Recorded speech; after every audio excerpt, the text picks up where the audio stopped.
Thank you everybody who came for coming.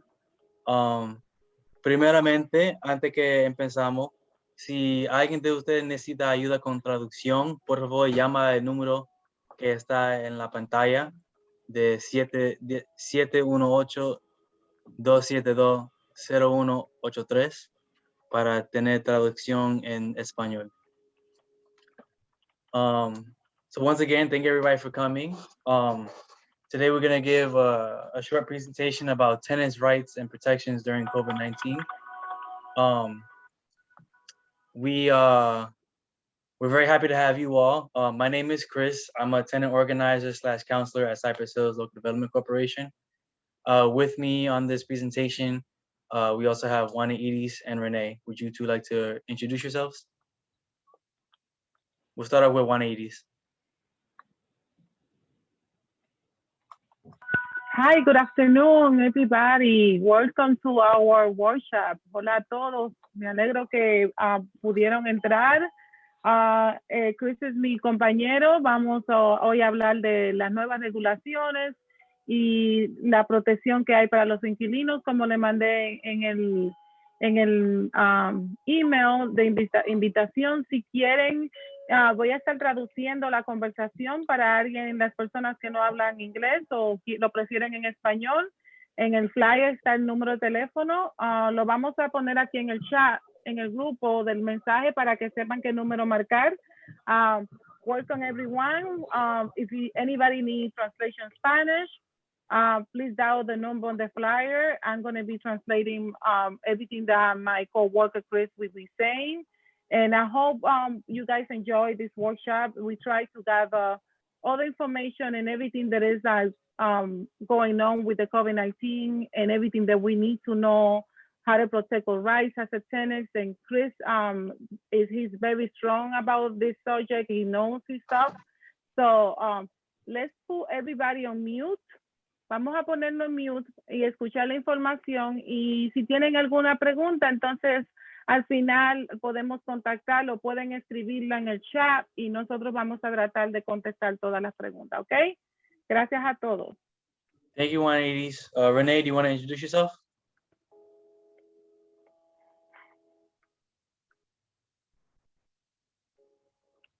Renee, if you're introducing yourself, you're on mute. Oh, sorry.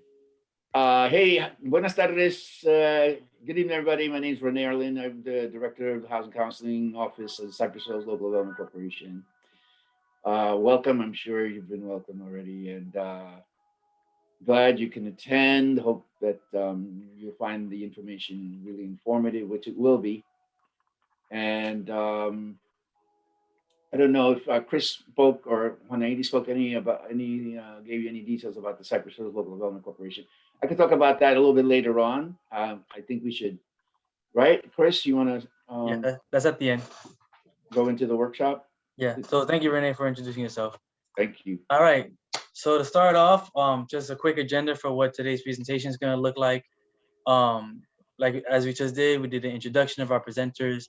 First, we're going to talk about tenants' protections during the pandemic, which was passed. New protections were passed in December called the Eviction and Foreclosure Act of 2020. So we'll talk a little about that and what that entails.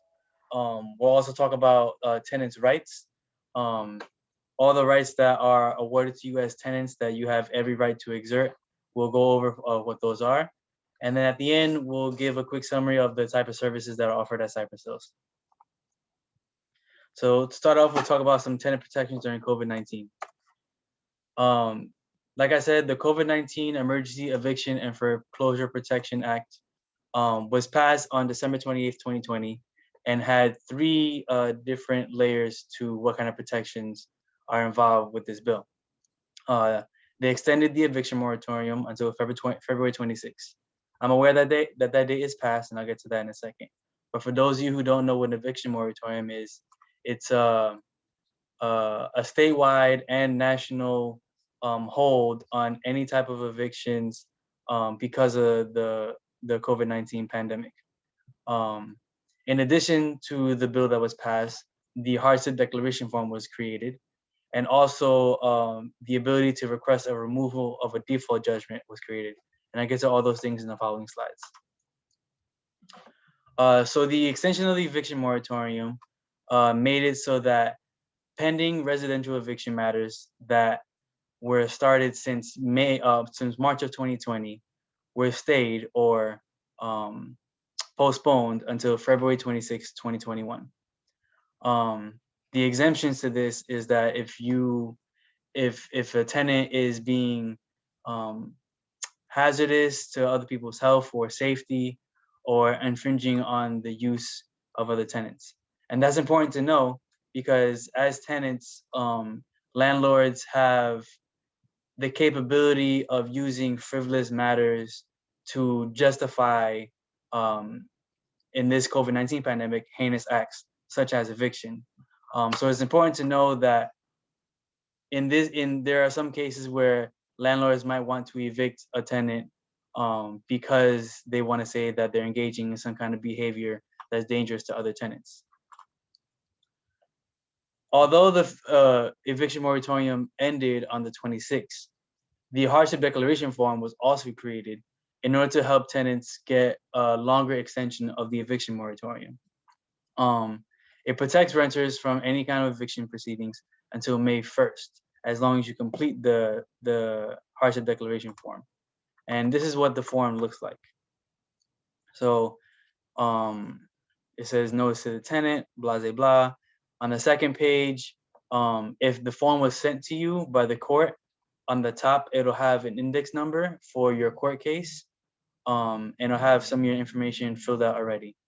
In this tenant hardship declaration form, you have the opportunity to specify for what reason an eviction is not good for you, which includes financial hardship because of COVID-19, such as losing household income, more out-of-pocket expenses, more childcare expenses, moving expenses, etc.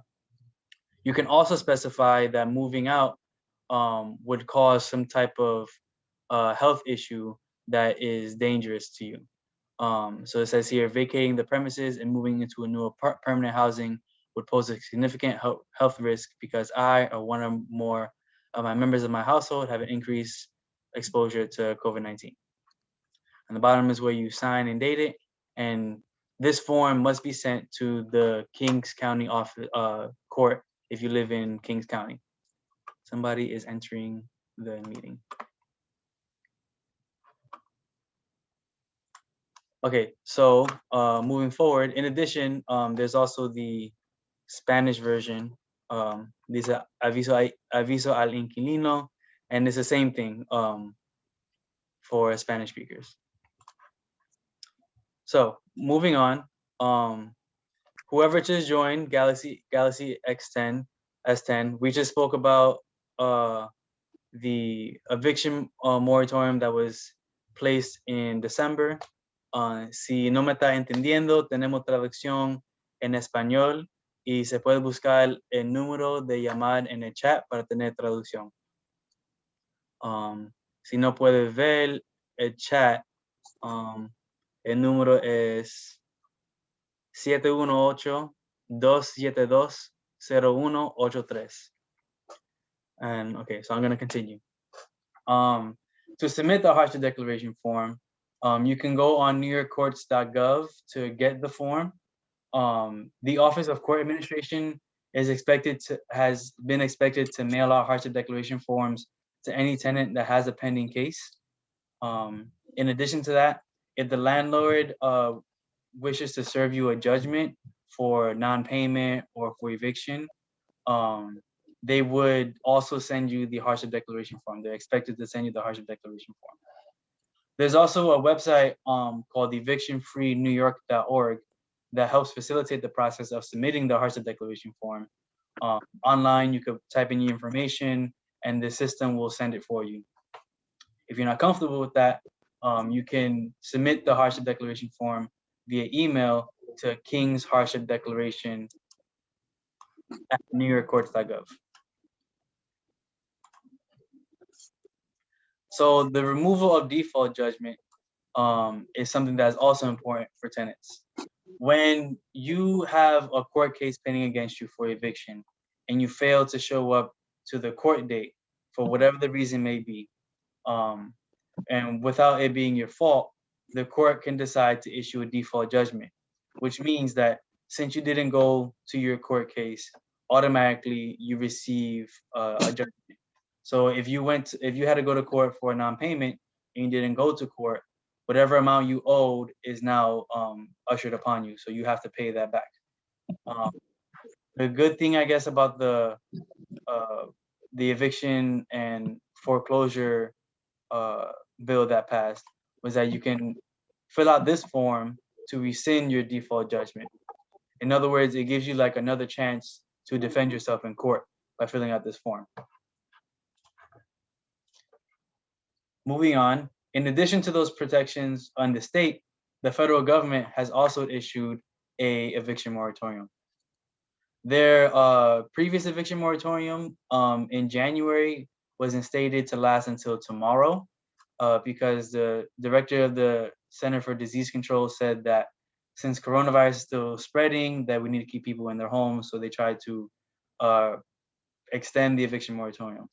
Once again, the moratorium was extended until June 30th, 2021 for houses that have an FHA insured mortgage. So in other words, households that are under Section 8, your eviction moratorium is extended until June 30th, 2021. So now we're going to talk about tenants' rights. As a tenant, you all have the right to live in your household without experiencing any type of harassment or threat from the landlord.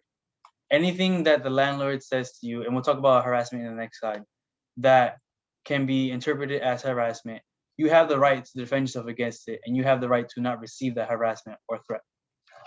You also have the right to live in a safe and sanitary environment, including living in an apartment that doesn't have any bugs, that doesn't have any type of vermin infestation, that's free of carbon monoxide, etc. You also have the right to have heat and hot water. In these winter months, it's spring now, but you're required to have heat until I think it's May 31st, and Renee, you could correct me if I'm wrong. But you're required to have heat in the winter months all the way until May. And that's a right afforded to you as a tenant.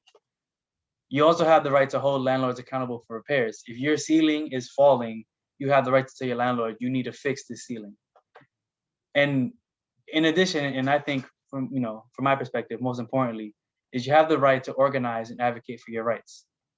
As tenants, we all have the right to form tenant associations, to talk to our neighbors about issues that are happening, to organize a meeting, to talk about them in unison. You have the right to that. Continuing, you also have the right to defend yourself in case of an illegal lockout.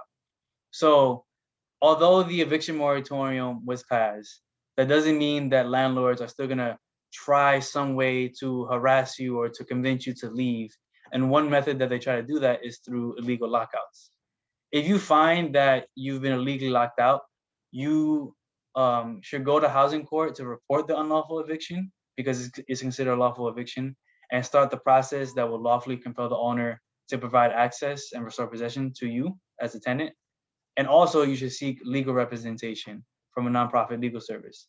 And Renee will talk about this more a little bit later, but we in Cypress Hills assist with finding that legal help. You're also protected from discrimination from any of the protected classes, which include discrimination against your race, your gender, your source of income, religion, sexual orientation, marital status. Any of your identifying characteristics you're protected against discrimination. And finally, like I said before, harassment. Forms of harassment vary. Landlords have many different tactics that they try to use to harass you. These could include construction in odd hours, like at 10 o'clock at night, there's construction outside. That's considered harassment.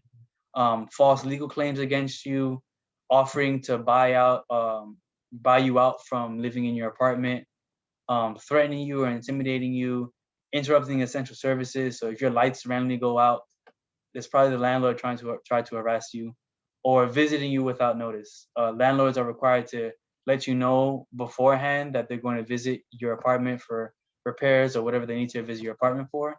So visiting without notice is also a form of harassment. So if you find that you are a tenant, or if you are a tenant and you are suffering from the aforementioned issues of harassment, of you don't have repairs, you don't have heat, you don't have hot water, and you think that maybe other people in your building might be going through the same issues, it might be a good reason to organize. Organizing, like I said, is your right. Organizing can be a little bit intimidating at first, but it's never perfect at the same time. And the only way to actually know how to organize is to do it. So some ways to start organizing is to, one, realize that you're probably not alone. The issues that you're dealing with is not something that you deal with in isolation. Because you don't have heat, that could mean that the boiler in the building isn't working properly. So that probably means that other people in the building also don't have heat. To continue, if you want to start organizing, talk to your neighbors and start finding out what are the issues that are happening in your building. Find organizational support, like talking to Cypress Hills, where we can help you form a tenant association. You can create a list of demands for the landlords for the building and for your apartment. You can research your building, and you can host a tenant meeting where you can get neighbors together to talk about the issues. I want to highlight something very important.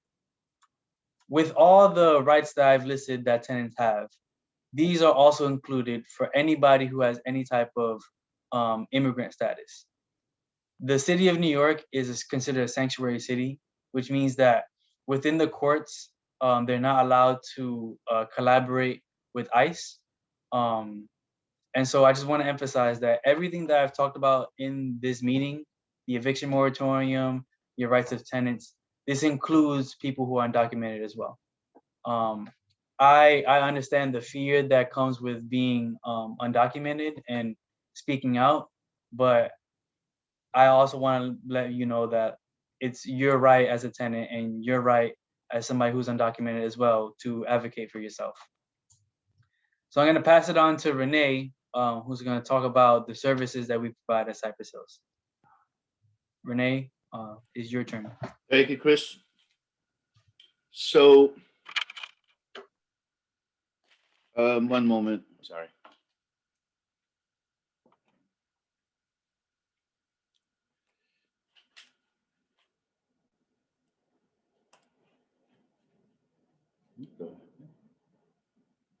All right. So Cypress Hills Local Development Corporation, folks, is a not-for-profit, community-based private corporation set up. It was established in 1983.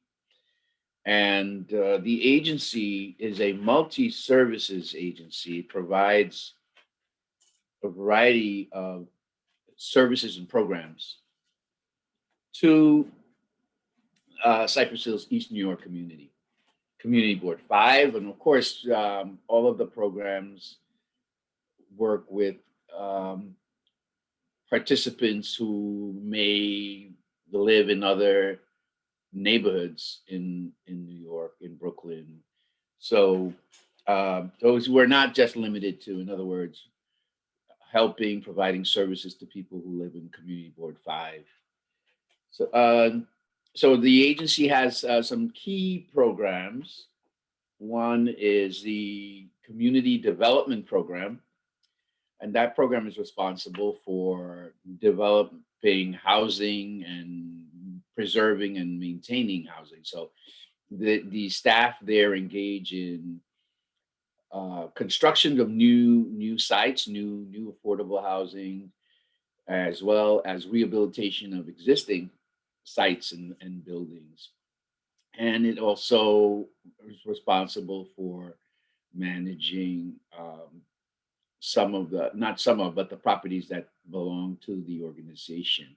Community Development Office also has like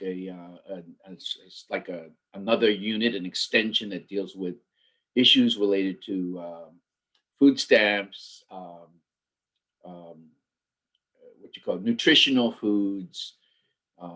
It manages a youth market and other kinds of programs that are environmentally friendly greening sorts of programs. In that office is also the community organizing office, and the folks there work with community residents that are interested in issues that affect the entire community. And the community organizing department specifically focuses on the rezoning promises that were made by the mayor's office and the city planning commission in terms of development of affordable housing, in terms of jobs for folks in the community, while there's construction and rehabilitation of affordable housing. And they made a requirement that a certain number of affordable units be available to community members, where the developers receive subsidies for the development. There's also, we have a child care services program. We have a daycare service. We have a family daycare provider service. Of course, like Chris mentioned, we have the Housing and Counseling Office, which is here at 3214 Fulton Street. There are a few programs that we run in the Housing Counseling Division, one of them being the Tenant Counseling and Organizing Program. The other is we help homeowners dealing with mortgage default, mortgage delinquency issues, working with the homeowners and the mortgage banks. We call it the Foreclosure Prevention Counseling Program. There's also financial coaching.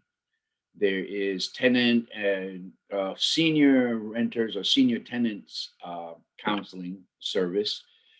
And there is the Homeowner Help Desk, which is for homeowners who are dealing with, they may have repair issues in their houses that need to be addressed. And the Homeowner Help Desk counselor kind of works with those folks to identify programs that they could be eligible for, to get either grants or subsidized loans to get the repair work done, the improvements of the houses done. And so those are the key programs in the Housing Counseling Office. We also have, by the way, Economic Development Department. We've got huge youth and family services programs across the neighborhood. In the high school, Franklin K. Lanes, we've got after-school programs in the different a number of elementary schools and junior high schools in the community as well. And we also have a program for youth that are looking to pursue, college education. We have what we call the college steps program. We have a college, sustainability type of programs, and so on. So those are some of the, programs that the organization provides to the community, that we hope that, you and maybe some of your friends or relatives will take advantage of. Thanks so much. Thank you for that, Renee. So that concludes our presentation. On the screen, you have our contact information. You can contact 180s on top for help with things like applying for a one-shot deal or other types of issues that a tenant might deal with. You can contact me if you want to organize a tenant association. You can contact Nicole if you know any seniors who need rental assistance. And then we also have the contact information for Brooklyn Legal Services and Renee's contact information as well. So we're gonna open it up for any questions. If anybody has a question, that they can ask it in the chat, or you can unmute yourself and ask it verbally.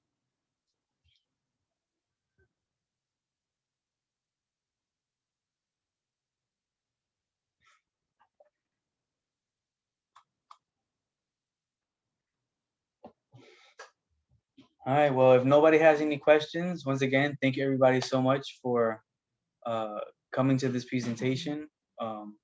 We hope that if you need any assistance, you can easily contact us. Once again, there is our contact information. Thank you, everybody.